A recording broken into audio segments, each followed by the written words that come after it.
Senhora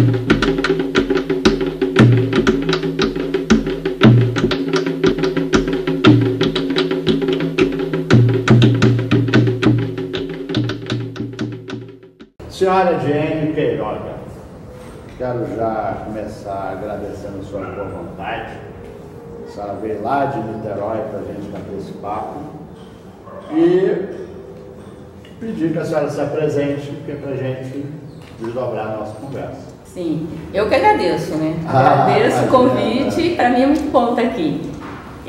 Eu sou Diene Queiroga, Diene da Oxum. Eu sou filha de Sônia de Xangô, neta de Zezito da Oxum, bisneta de Severiano de Logoedé. Nós somos da nação Ijexá. Que beleza. Isso. E a senhora se iniciou que ano? Em 95. Nossa. Entre 95. Ano que vem estou fazendo 21 anos. Ah, que beleza.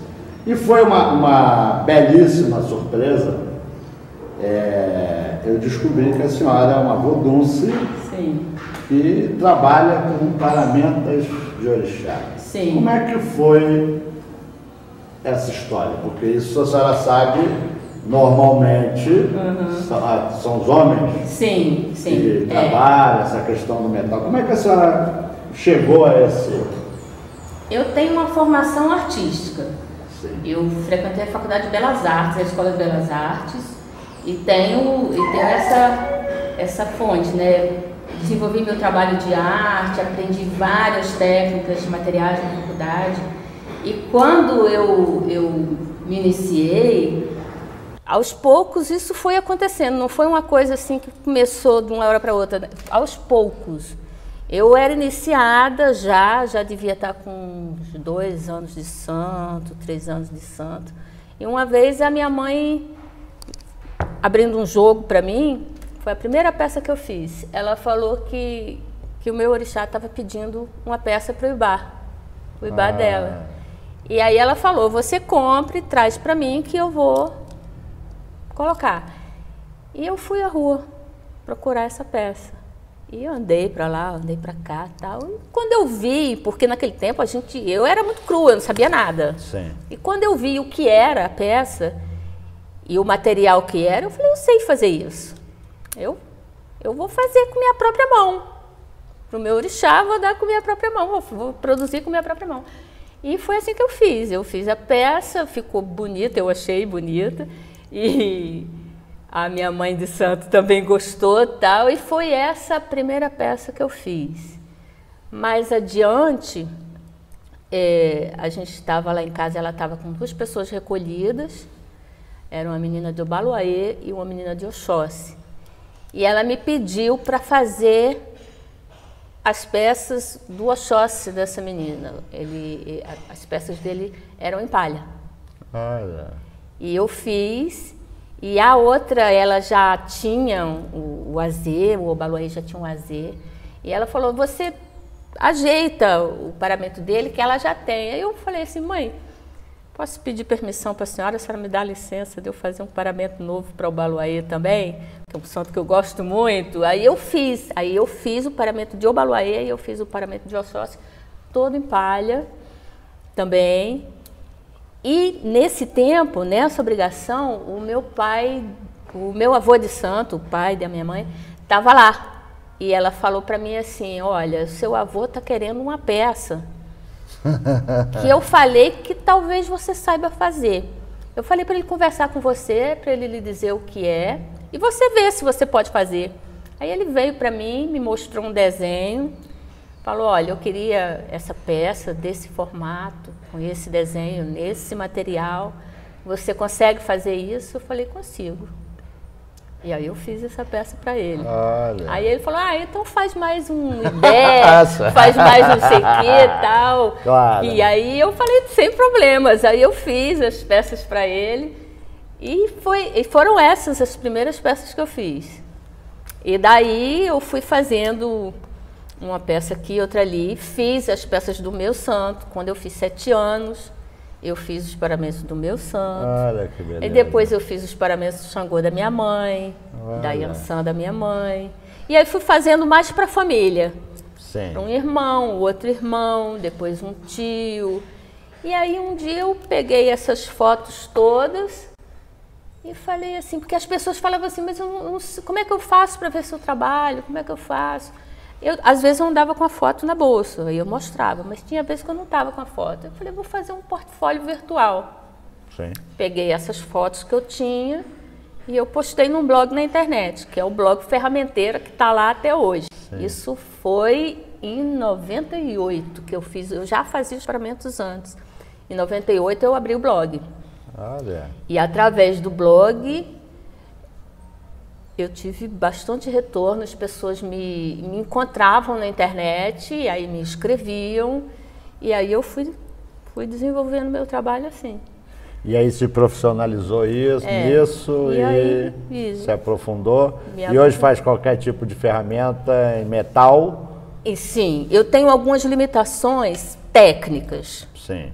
Por exemplo, eu não trabalho o ferro, porque para o ferro eu preciso de algumas soldas, e para soldar eu preciso daquela máquina de solda que eu não tenho. Sim. Nesse sentido, eu não posso pegar ferro ainda, pegar trabalho com ferro por causa disso. A técnica que eu desenvolvo, ela também tem uma limitação. Ela permite algumas coisas, não permite outras. Então, eu desenvolvo o meu trabalho dentro do que a técnica me possibilita. Sim, sim. E aí eu vou conversar com a pessoa e vou saber o que é que ela está pedindo, para saber se é uma coisa que eu posso fazer ou não. Eu sempre tenho essa conversa antes. Eu não tenho peça pronta. Sim. Eu não tenho peça pronta para a pessoa chegar e escolher. Eu sempre faço por encomenda e sob medida. Entendi. Aí ela vai vir, eu sempre pergunto, o que é que seu orixá está pedindo? É uma pergunta que eu sempre faço. O que é que seu orixá está pedindo? Você me traz o que ele quer, e aí dentro do meu desenho, da minha estética, eu crio aquela peça atendendo ao que o orixá dela está pedindo. Que é quase uma peça única. Quase isso. As pessoas às vezes veem alguma foto que eu postei de uma peça que eu já fiz e elas gostam e elas querem igual. Eu quero um AD igual a esse que você fez. Sim. Isso é possível. Sim. Eu posso repetir sem problema nenhum. Sim. Mas tanto posso repetir aquele como eu posso criar um novo. Sim, entendo. E aí vai depender do que o orixá dela está pedindo. E Perfeito. se eu puder fazer alguma coisa para agradar eles, eu faço. Perfeito. E nesse tempo todo que a senhora está nesse trabalho, o que se poderia apontar enquanto transformação da percepção estética dos objetos de orixá? Houve evolução, mudou, não mudou? Você fala do meu desenho ter se transformado ao longo do tempo? Não, do que o povo pede. Ah, sim. Às vezes eles vêm querendo alguma coisa, mas para mim é complicado. Eu sempre peço, eu sempre pergunto, eu sempre insisto muito nisso. Ah, eu queria botar uma coisa assim, eu falei, vem cá, é isso que o senhor está pedindo? Então, vamos ver o que ele quer. Porque aí você facilita a minha produção, você facilita o meu desenho e a gente agrada. Você agrada ele e eu agrado ele também. Porque eu sempre falo para as pessoas que vêm até mim, eu estou tratando com você, eu estou trabalhando junto com você, mas a peça é para o teu orixá. Então, sim, eu tenho um compromisso com ele também. Sim. Né? Com o orixá da pessoa. Sim. Né? Sim, eu não conheço ele, nunca vi ele no ori daquela pessoa, mas Ogum é Ogum em qualquer lugar, Yansan é Yansan em qualquer lugar. Sim, verdade. E eu sempre procuro manter tudo dentro do que é o fundamento que eu aprendi dentro da minha casa de santo com a minha mãe. Quando é alguma coisa que eu não conheço, porque eu também não conheço tudo, né? Eu vou para ela e pergunto, mãe, eu posso fazer isso assim? Eu não conheço isso que essa pessoa está me pedindo.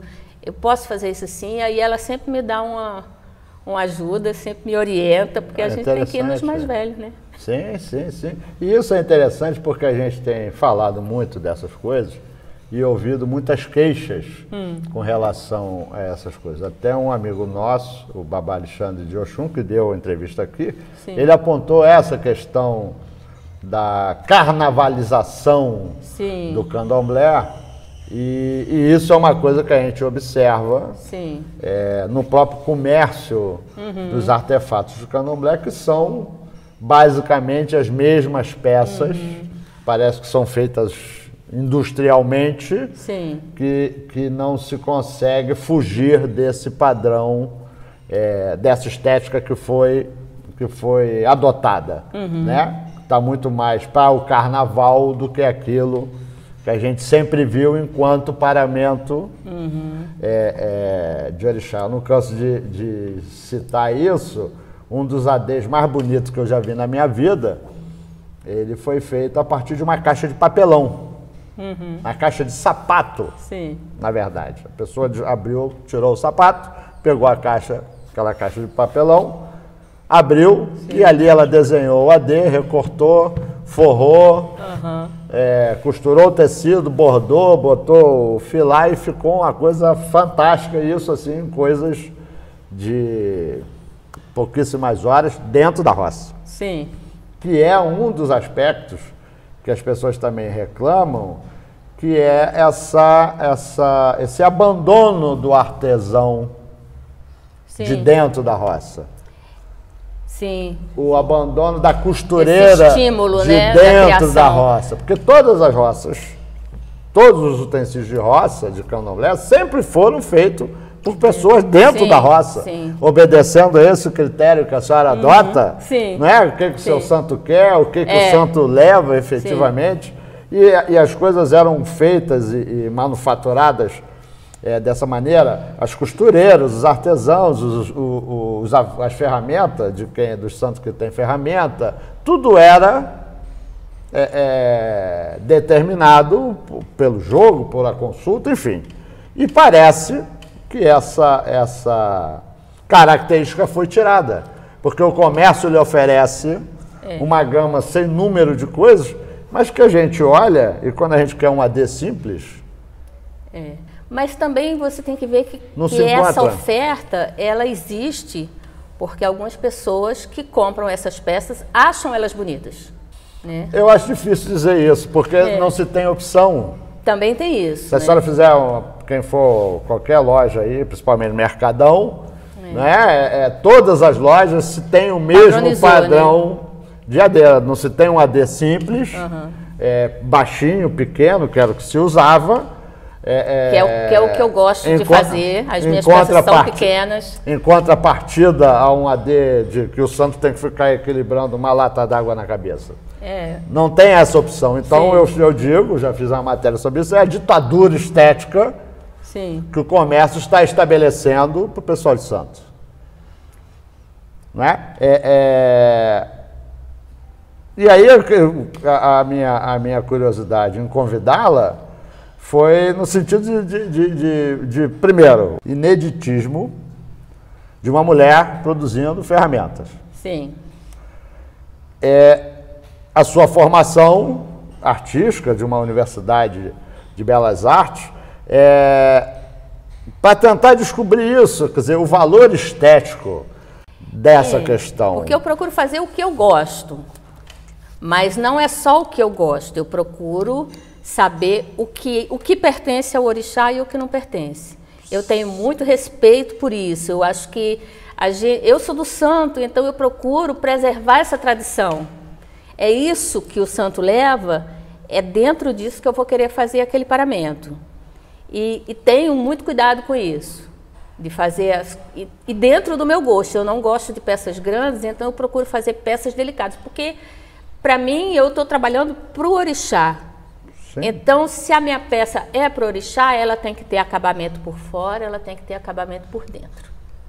Ela tem que ficar em harmonia com aquela pessoa que vai virar com o orixá, que é quando a gente vai vê-lo na terra, quando ele vem e incorpora.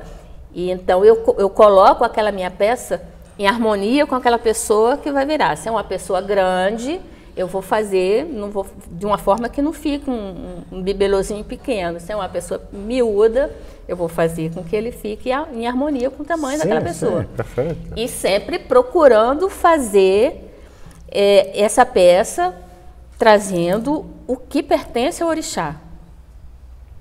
Tento ter o maior respeito por isso. Mas essa é a questão, quer dizer, que o contato com a senhora acabou despertando, Porque isso a gente só consegue com a pessoa que é comprometida com o santo. Sim, com a pessoa sim. que é de dentro do candomblé, Sim. a pessoa que está preocupada com o que o Eu orixá me preocupo muito. Me preocupo quer, demais. e não o sujeito que produz isso em escala industrial e que coloca lá em todas as vitrines de todas as lojas o mesmo Inclusive, produto. eu deixo de vender alguma coisa porque eu acho que não tem a ver. Às vezes a pessoa me pede, não, eu queria comprar um alfanje para o meu orixá, e o orixá daquela pessoa não leva um alfanje. Aí eu falo assim, por que você não procura o seu babalorixá? Por que você não vai na tua mãe de santo e pergunta? Porque aí você não precisa comprar uma peça desnecessária que o teu orixá não vai usar. E aí eu vendo uma coisa só. Sim, Se eu sim. tivesse preocupada em ganhar, em somente ganhar com o trabalho, você quer, eu vendo. Não, eu não gosto de fazer isso. Sim, sim. Eu gosto de agradar. Para mim, eu tô trabalhando para o orixá também, para o orixá Sim, daquela pessoa. Sim, perfeito. E aí, por isso que eu tento preservar isso. Perfeito. E essas transformações estéticas, na sua avaliação, partem de onde? De onde sai isso? Como é que é esse processo na transformação artística? A senhora que está mais por dentro desse debate, mas como é que se consegue alterar toda uma... Porque não é alterar a peça, se alterou a concepção sobre a peça.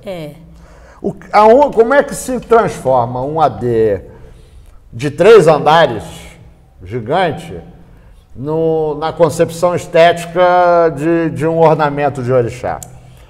Eu acho que toda criação artística, ela parte do gosto pessoal de quem está criando. Se eu estou fazendo uma peça, eu trabalho o que eu gosto, o que Sim. eu acho bonito, o que eu acho válido. Se a outra pessoa está trabalhando... A partir da sua concepção estética pessoal. Da minha estética pessoal. A partir do que eu acho bonito e do que eu aprendi. E eu acho que quando uma pessoa cria um AD desse que você está me descrevendo, ela está partindo da concepção dela, do que ela acha bonito, do que ela gosta e do que ela acha que vai ficar bonito e exuberante, e ela vai agradar o santo dessa forma. E aí vai aparecer uma pessoa também que gosta disso e vai querer comprar essa peça. E agora, daí, para só existir esse tipo de peça no mercado, eu não sei que caminho que levou, mas eu também acho que não tem só isso, é tanto que eu estou aí. Sim, não é só isso, eu digo o que está no mercado de consumo imediato. A grande maioria.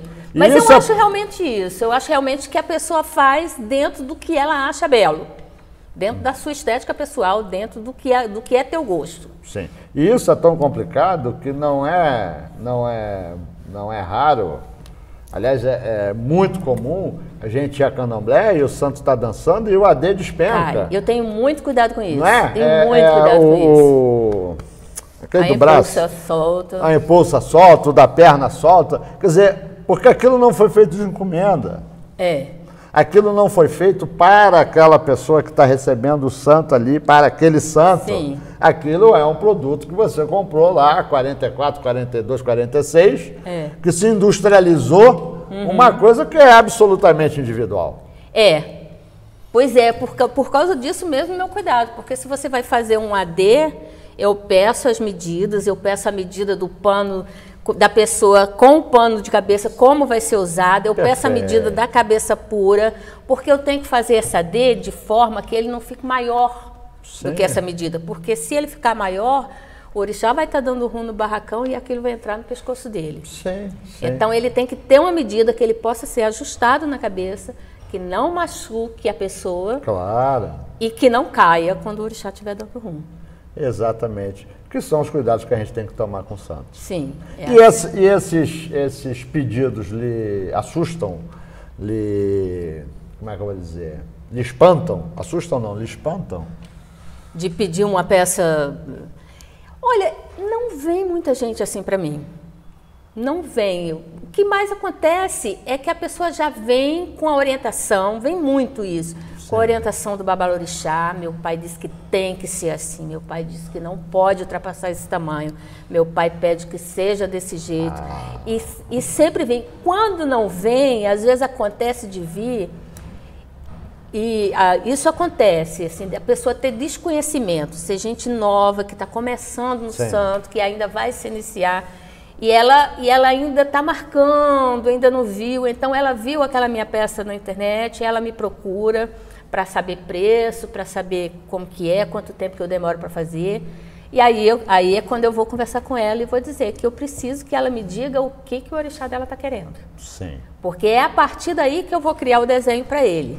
Sim, sim. E aí eu peço para ela procurar o babalorixá dela e assim, daí a gente continua.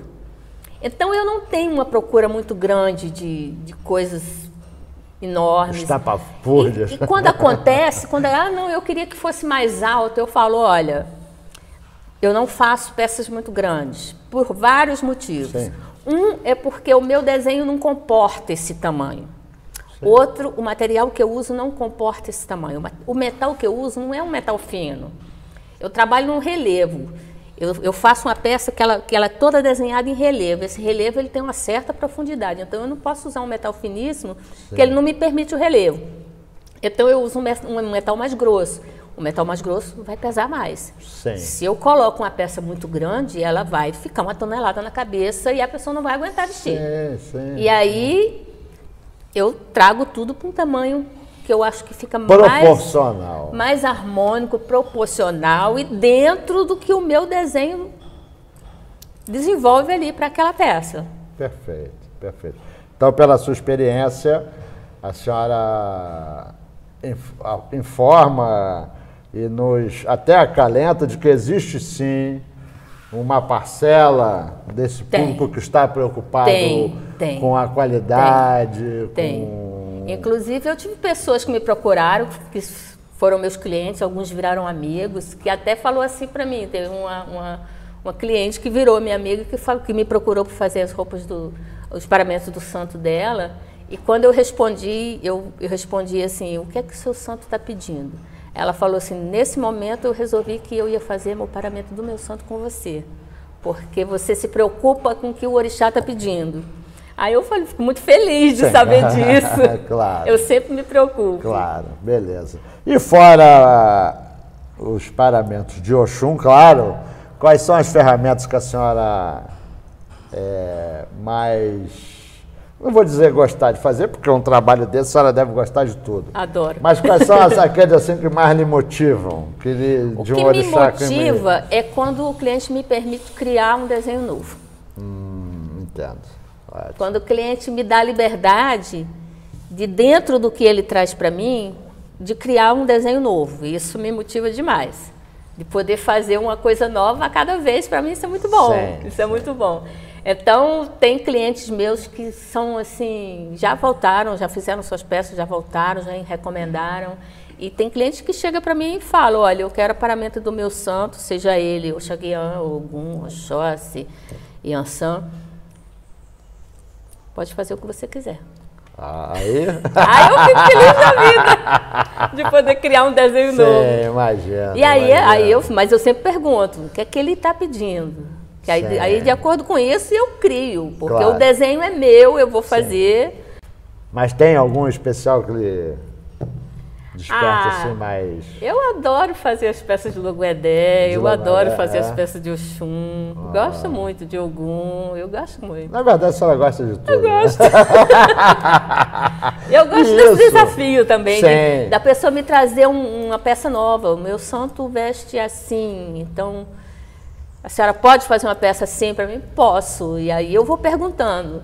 Eu posso fazer isso? Ele deixa que eu faça aquilo? Pergunta para o seu pai se ele aceita isso ou aquilo outro. E assim eu vou. Espetáculo. Eu sempre vou conversando. Existe uma troca de e-mail enorme. Quando eu não posso encontrar a pessoa pessoalmente, eu faço uma troca de e-mail imensa com essas informações. Para até chegar um momento que eu... falo, não, agora já dá para começar. E eu sempre peço a permissão deles.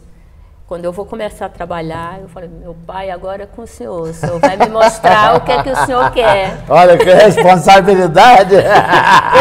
Eu peço. Eu quero agradar o senhor, então o senhor me intui o que é que o senhor quer para poder eu agradar. E isso é que é o fantástico do candomblé.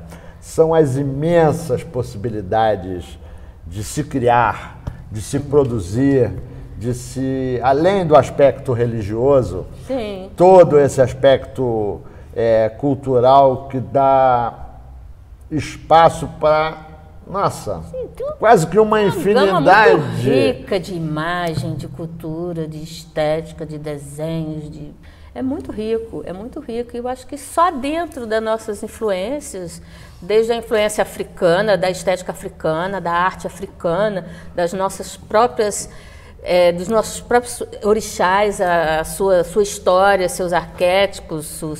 Sim, isso é fascinante. Isso dá muita ideia, não precisa sair disso. Sim, e isso precisa ser resgatado. Eu acho. Esse trabalho artesanal que a senhora faz, e que tantos outros Sim. Amigos fazem também, isso precisa voltar para dentro da Casa de Santo. Isso precisa voltar. A Casa de Santo precisa começar a valorizar isso e a transmitir esse conhecimento, porque isso tudo sempre foi feito dentro de Casa de Santo. Sim. Não existia AD no Mercadão de Madureira para se comprar. Isso é uma coisa recente dentro do Candomblé. Né? Não se existia essa imensidade de coisas que hoje estão à nossa disposição, mas que com toda franqueza, grande parte não atendem às especificações estéticas da nossa cultura. Porque já tem a peça pronta, né? Que quando você tem a oportunidade de trazer isso de dentro da sua Casa do Santo, mesmo que não seja feito dentro da tua Casa do Santo, mas se você tem essa oportunidade de trazer o que ele está pedindo, de trazer a orientação do teu babalorixá, da tua ialorixá, isso facilita muito esse agrado que a gente dá. Mas quando a gente acha uma peça já pronta, que já segue uma estética da pessoa que criou e que não permite que você encomende, que você caracterize de alguma forma, aí dificulta, sim, personalize, dificulta sim. Seria muito bom que a gente tivesse esse trabalho da peça feita por encomenda mais facilmente, né? E uma outra coisa, a senhora encontra gente interessada em aprender o seu ofício? Encontro. Encontro. Algumas pessoas já me ligaram, já me procuraram para saber se eu dou aula, se eu vou ensinar a técnica que eu trabalho. Eu ainda não tive oportunidade disso, eu não tenho tempo ainda de montar um curso, porque eu trabalho sozinha. Sim. Eu trabalho sozinha desde falar com o cliente, a responder o e-mail dele, a desenhar aquela peça, a fazer essa peça no metal, a entregar essa peça pessoalmente ou mandar pelo correio, porque eu mando para outros estados também. Sim. Eu faço isso sozinha de ponta a ponta. Então, eu não tenho muito tempo. Às vezes eu tenho vontade de fazer muito mais coisa do que eu faço agora, mas eu não posso porque eu sou uma só. Entendo, imagino. Ainda não pude fazer um curso, não. É uma ideia que eu tenho ainda, uma coisa que eu ainda tenho que pedir permissão para os orixás. Eu acho que eles não vão me negar, mas... Está aí uma excelente contribuição que a senhora pode dar para a religião como um todo. Sim. Não é? Isso é uma ideia que eu tenho. Eu tenho um amigo nosso também que faz ferramenta, um órgão bastante competente, ele até está devendo uma visita aqui, e ele estava fazendo essa queixa, ele não, porque ele é ferreiro mesmo. Sim, e ele não estava reclamando que não encontrava mais pessoas interessadas em aprender esse ofício. Mas a quantidade de gente que me procura também não é muito grande, não. Mas é complicado também, porque para você fazer um trabalho desse tipo, você tem que ter uma certa facilidade de mexer com materiais. Sim. Isso é uma coisa que eu já tinha. Quando eu comecei a fazer isso, eu já tinha. Antes de fazer a faculdade também, eu já tinha. Eu já mexia com vários materiais, eu trabalhava com escultura, com pintura, da minha própria cabeça, do meu próprio jeito. Sim. E que eu fui aperfeiçoando quando eu entrei na faculdade, que eu tive acesso a várias oficinas, oficina de madeira, oficina de couro, oficina de escultura, de gravura. Então eu tive várias oportunidades de desenvolver essas técnicas, de desenvolver. Então mas isso precisa de um pré-requisito, que é você ter um certo talento para mexer com o material. Sim. Bom, lamentavelmente nosso tempo está acabando E eu quero lhe agradecer profundamente a sua boa vontade Eu que agradeço. de ter atendido o nosso convite. E já perguntar, essa pulseira foi a senhora que fez? Foi eu que fiz. Eu Nossa. também trabalho com as pulseiras do povo, Nossa. das pessoas, com os adereços do povo do Santo. São as pulseiras de Lindíssimo. ebame, Nossa. alguns pingentes. Muito belo. Tá de parabéns. Obrigada. E eu só pedir que a senhora aproveite um tempo para mandar um recado para quem a senhora quiser, dar conselho, sugestão. Agora o tempo é só seu. Eu não vou lhe perguntar Eu nada. não tenho muito conselho para dar, não. Como eu te disse, eu agradeço por estar aqui, por poder falar sobre o meu trabalho, por poder passar esse carinho que eu tenho pelo meu trabalho, pelos orixás, né? Na verdade. E é isso, nada mais que isso. Nós é quem agradecemos mesmo. A sua boa vontade de vir e a beleza Obrigada. do seu trabalho e a dedicação que a senhora tem e principalmente o respeito. Sim, Por eu acho que aquilo- isso é a coisa mais importante que tem que se ter quando você trabalha para o orixá. É Exato, respeito. Exato. Parabéns. Obrigada. Muito obrigado. Viu?